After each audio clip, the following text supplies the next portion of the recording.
Maliit lang. Kalamansi.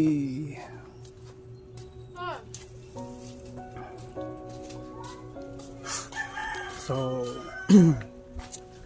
this video today, mga lods, medyo may sipon tayo. Kaya, try natin ito. Mabisa itong panggamot.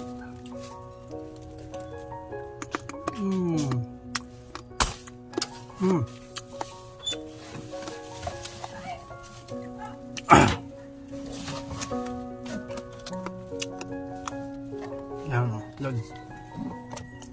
Para mawala yung kati-kati sa lamunan. Medyo anghang, asim-asim, pait-pait. Mga lods, thank you for watching.